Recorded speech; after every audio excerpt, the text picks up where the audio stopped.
Hi, my name's Colette and this is my dog Alpha, and today we're going to be taking you to a bunch of different pet-friendly places. We are now in the heart of Central Phoenix at the Adobe restaurant at the Arizona Biltmore Golf Club. If you and your pet ever find yourself in the area, make sure to check out their Yappy Hour menu. Alpha and I are going to go grab some breakfast. And this is Let's Be Real. Every week you can tune in and watch the two of us separate the tabloid trash from the real celebrity gossip. So without further ado, let's get real. Thanks, Anthony. After redshirting last season, graduate student David Hoffer is back and competing on the ASU swim and dive team. I caught up with Hoffer about how he plans to secure his first NCAA title during his last season as a Sun Devil. Hoffer not only exceeds as an athlete, he also exceeds as a student. He graduated last spring with 2 degrees, one in economics and one in business with an emphasis in global politics. The top stories we're tracking today at noon. The remnants of Hurricane Florence are now blamed for 24 deaths across North Carolina. Some areas have seen more than 30 inches of rain.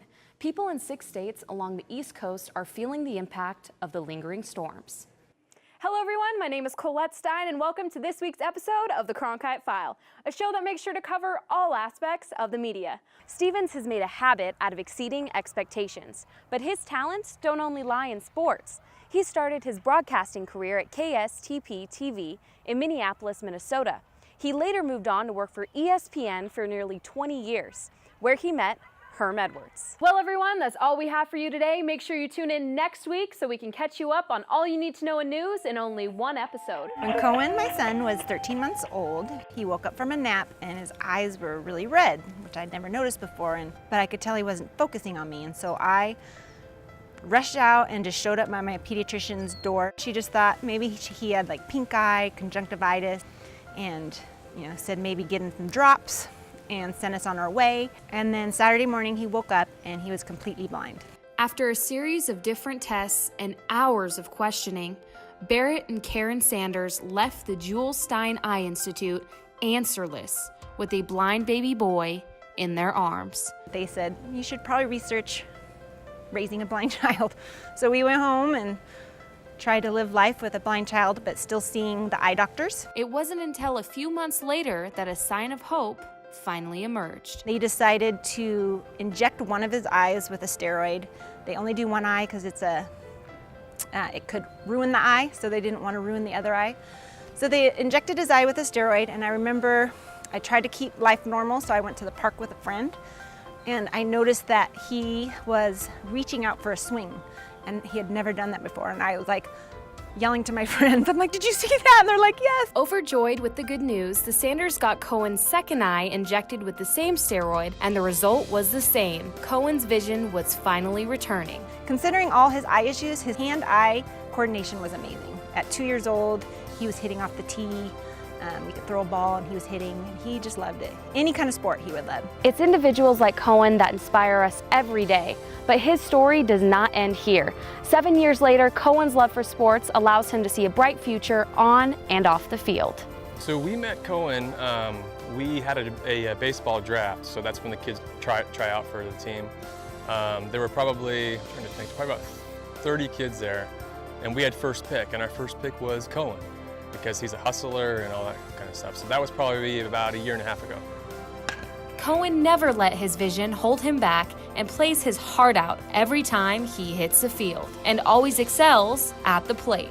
I hit 1 grand slam, and I hit like 2 more home runs, and another 2 I filled in for. Cohen was the first member of his family to show an interest in baseball, and after seeing how much he loved the sport, the Sanders have welcomed baseball as being a part of their everyday lives, including bringing Cohen to multiple MLB games to give him the full baseball experience. We went to a spring training game, and I got 4 autographs and 1 ball. With doctors still not fully understanding what's wrong with Cohen's vision, Cohen will continue to fight adversity throughout his life.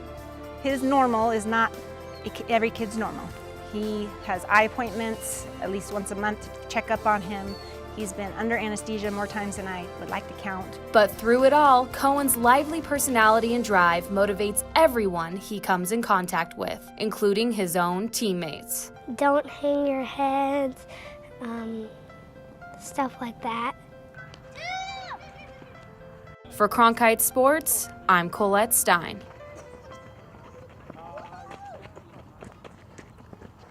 A young Navajo girl, full of life, stood out among the rest with her fighting spirit. At only 7 years old, it was clear that Mariah Bahi was different than other girls her same age. We fought. I told her, you are not going to box. You're going to be a little girl, go do cheerleading, softball, basketball or something. You're not going to box. She said, no, Daddy, I'm boxing. It was a natural move for Mariah. Boxing is in the family business for the Bahis. 3 generations before her all stepped into the ring. She now trains at the Damon Bahi Boxing Gym in Chinle on the Navajo Reservation, named for her father's family. Mariah's father, John Bahi, helped build the gym by hand 23 years ago. John now owns and operates the facility where he coaches his daughter. I love it because he doesn't treat me like his daughter when we're in here. He treats me like some random person that comes in here to train. And at home, it's different because he treats me like his daughter at home. At times, coach and father can overlap. But sometimes I can't eat what I want because he's there, and I can't just slack off because I have to constantly be working out to stay in shape. Now 14, she is the 2018 Arizona State Olympic title holder in the intermediate female 85-pound weight class and won a bronze at the 2018 USA Boxing National Junior Olympics. For Mariah, it's worth all of the hard work because she believes that one day it will all pay off. I wanted to take 2 years online of college so I can be here training for the Olympics in 2024. And I want to go to the Olympics. I don't necessarily want to win, I just want to get out of that stage and say I competed. And then afterwards, I want to go into the Air Force and jump on their boxing team for a couple of years. And then I want to go back to college. Damon Bahi boxing has been around since the 1960s, when Lee Damon, the founder, found a love for the sport when he served in the Marines in World War II. Following in his grandfather's and father's footsteps, John Bahi intends to keep boxing in the family. People are telling me that I'm keeping this going in the same way my dad did. I'm in that same category. I'm keeping it up where it should be. But with them, I know they're going to excel over what I do. John's coaching goes beyond training boxers. He also welcomes troubled youth, teaching them life lessons through boxing. I start my practices after they're done with their after-school activities.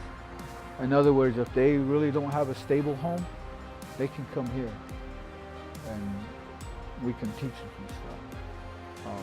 I preach drug and alcohol free. I am drug and alcohol free. Mariah said her boxing keeps her on the straight and narrow as well.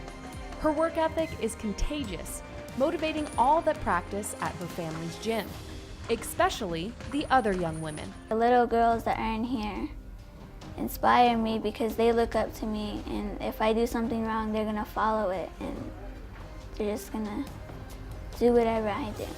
So I just want to show them that a native girl can do anything that she sets her mind to, and she can accomplish anything. John expects to pass the family legacy down to Mariah when his days as head coach are over. He acknowledges that all of his children will do their part when it comes to making the Damon Bahi Boxing Club bigger than it has ever been before. In Chinle, Colette Stein, Cronkite Sports Report.